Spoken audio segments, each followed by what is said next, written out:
आज आपण जोगेंद्रनाथ मंडल यांच्याविषयी माहिती बघूया। भारताला कॅबिनेट मिशनच्या द्वारे हंगामी सरकार स्थापन झाल्यानंतर भारतीय लोकांनी आपलं संविधान बनवावं असं ब्रिटिशांनी आवाहन केलं आणि त्यानुसार काँग्रेसनी आणि इतर सवर्ण लोकांनी तसेच अँग्लो इंडियन लोकांनी ठरवलं काही झालं तरी चालेल पण भारतीय संविधान सभेत डॉक्टर आंबेडकरांना निवडून येऊ द्यायचं नाही।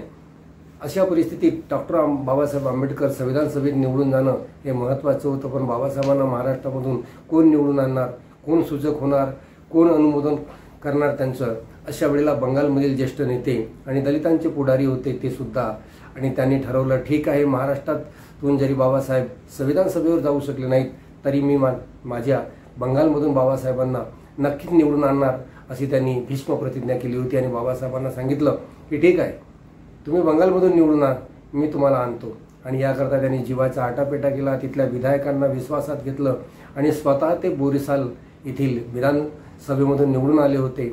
पण एक सूचक हवा होता, या सूचकाकरिता नागेंद्र नारायण राय हे रंगपूरवरून आलेले विधायक होते, त्यांना अनुमोदक बनविलं, स्वतः सूचक राहिले आणि बाबासाहेबांना बंगालच्या संविधान सभेच्या इलेक्शनमधून निवडणुकीमधून निवडून आणण्याचा चंग बांधला। याकरता त्यांना काँग्रेसचे जे काही अनुसूचित जातीचे विधायक होते त्यांना वळवण्याचा फार मोठा प्रयत्न केला, काही स्वतंत्र आमदारांना सुद्धा वळवण्याचा प्रयत्न केला आणि अंततः बाबासाहेब संविधान सभेवर बंगालमधून निवडून आले। बाबासाहेबांनी जेव्हा संविधान सभेमध्ये भाषण केलं त्यावेळेला त्यांची कुशलता, त्यांची निर्भीडता, त्यांचं अभ्यासपूर्ण वक्तृत्व आणि त्यामुळे काँग्रेसला सुद्धा वाटायला लागलं की हे व्यक्ती संविधान सभेमध्ये राहणं महत्त्वाचं आहे। ब्रिटिशांनी सुद्धा शब्द दिला होता बाबासाहेबांना की भारताच्या संविधान सभेमध्ये अनुसूचित जातीचा कोणीतरी प्रतिनिधी असणार, त्याशिवाय आम्ही या संविधान सभेला मान्यताच देणार नाही। आणि त्यामुळे ब्रिटिशांनी सुद्धा बाबासाहेबांना वचन दिल्यामुळे बाबासाहेबांचं मनोबल वाढलं होतं। परंतु 1947 मध्ये भारत स्वतंत्र झाला आणि जो बंगालचा जो भाग होता, ज्या भागातून ते निवडून आले होते तो भाग पाकिस्तानमध्ये गेला आणि बाबासाहेबांचं जे संविधान सभेचं प्रतिनिधित्व होतं तेही गेलं। अशा परिस्थितीमध्ये काय होणार? आणि त्यावेळेला परंतु बाबासाहेबांनी जे भाषण केलं होतं संविधान सभेत त्यावेळेला स्वतः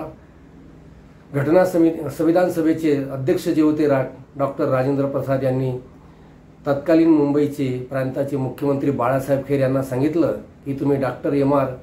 जयकर आहे त्यांचा राजीनामा घ्या तात्काळ आणि मुंबई प्रांतातून डॉक्टर बाबासाहेबांचं नामांकन करा, कारण हा व्यक्ती संविधान सभेत जाणं अत्यंत महत्त्वाचं आहे। आणि त्यानुसार डॉक्टर जयकरांनी राजीनामा दिला आणि मुंबई प्रांतातून बाबासाहेबांना संविधान सभेवर पाठविण्यात आलं।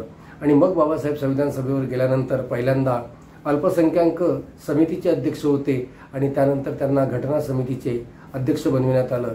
आणि या सगळ्या बाबासाहेब आपण जे काही आज भारतीय घटनेचे शिल्पकार म्हणतो यामध्ये सगळ्यात अहम भूमिका जर कोणी पार पाडली असेल तर जोगेंद्रनाथ मंडल हे अत्यंत महत्त्वाचा घटक। जर त्या जोगेंद्रनाथ मंडलांनी बंगालमधून बाबासाहेबांना निवडून आलं नसतं तर भारताचं संविधान निर्माता आपण जे बाबासाहेबांना म्हणतो ते कदाचित शक्यच झालं नसतं। कारण काँग्रेसने त्यावेळेला म्हटलं होतं की बाबासाहेबांकरता भारताच्या सगळ्या प्रांतामध्ये आम्ही खिडक्या आणि दारेही बंद केली आहेत।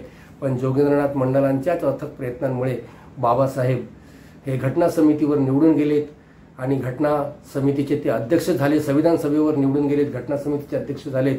आणि आज जे काही दलित समाजाला, मागास समाजाला जे काही राजकीय क्षेत्रात, धार्मिक क्षेत्रात, शैक्षणिक क्षेत्रात, आर्थिक, सांस्कृतिक विविध क्षेत्रामध्ये प्रगती करण्याची जी संधी प्राप्त झाली आहे ती बाबासाहेबांच्या संविधान रचयिता या कार्यामुळेच झालेली आहे। आणि त्याचं संपूर्ण जर श्रेय कोणाला जात असेल तर डॉक्टर जोगेंद्रनाथ मंडल जे बंगालचे होते त्यांनीच निवडून दिल्यामुळे बाबासाहेबांना संविधान निर्मिती करता आली।